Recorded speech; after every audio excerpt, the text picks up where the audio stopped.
Apple's ecosystem is defined by strict, centralized control. For over a decade, Android's primary identity was the opposite, a promise that buying the hardware meant owning the right to modify it. But in 2026, that promise began to erode. The Google app began intercepting links, silently rerouting them into tracked share.google URLs. Disabling this requires navigating a maze of account settings, buried deep enough to discourage finding the toggle. While Google engineered these new software choke points, basic device stability faltered. Following the March 2026 update, Pixel users reported massive battery drain, with even the latest devices struggling to survive an afternoon while sitting idle. The launch of the Pixel 10a further signaled a shift in priority. It arrived with an older Tensor G4 chip and lacked several on-device AI features, as the hardware simply didn't have the memory capacity to run the current generation of software. A tracked sharing protocol, a neglected operating system, and a compromised budget phone function as the first intentional bricks of a walled garden. To see where these walls are being built next, look at the hardware strapped to people's wrists. For months, leaks have pointed to a new device called the Fitbit Air. When NBA star Stephen Curry was spotted testing this screenless fitness band, the hardware lacked the Fitbit name, carrying only a prominent Google logo.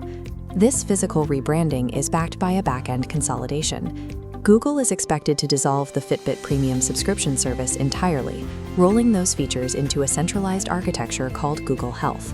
Systematic stripping of independent product identities ensures that every step you take and every heartbeat you record feeds directly into a single corporate data stream. Stripping away brand names is a matter of marketing. What Google has scheduled for September 2026 is a matter of architecture. A new mandate will soon require every Android app developer globally, from massive studios to solo hobbyists, to register centrally with Google, pay a fee, and provide government-issued identification. Google will push a silent update that blocks any unregistered app from functioning on any Android device. This creates an existential crisis for independent platforms like F-Droid, which host thousands of free, open-source applications that may never meet these centralized requirements. Power users attempting to bypass this system face a grueling advanced flow. It involves a 9-step process and a mandatory 24-hour cooling-off period before the device allows a single unverified app to be installed. This artificial friction officially ends the era of Android as an open-source distribution network. Your hardware is now a closed environment. Transitioning billions of users into a closed ecosystem invites massive regulatory scrutiny. The motive behind this risk lies in Google's unprecedented resource shift toward the enterprise sector. The Google Cloud Next 2026 event revealed a strategy focused almost entirely on what the company calls agentic AI. These are autonomous digital agents designed to execute complex, multi-step business workflows, like managing supply chains or IT infrastructure, completely without human oversight. Google is powering this pivot with 8th-generation TPU SuperPODs, processing tens of trillions of tokens for corporate clients who require total system reliability. NASA is currently using Gemini Enterprise agents to power flight readiness and astronaut safety for the Artemis II mission. NASA depends on Gemini agents for flight readiness, which requires a perfectly sealed data environment.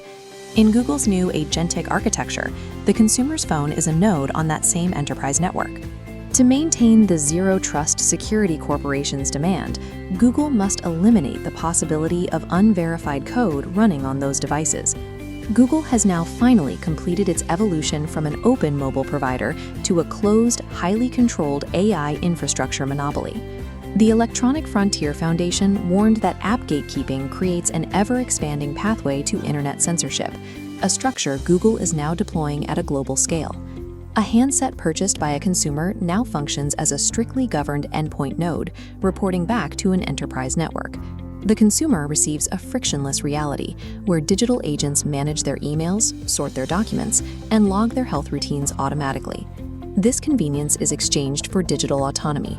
Every link shared is tracked, every app is centrally vetted, and biometrics funnel into centralized databases. The open era of Android is over.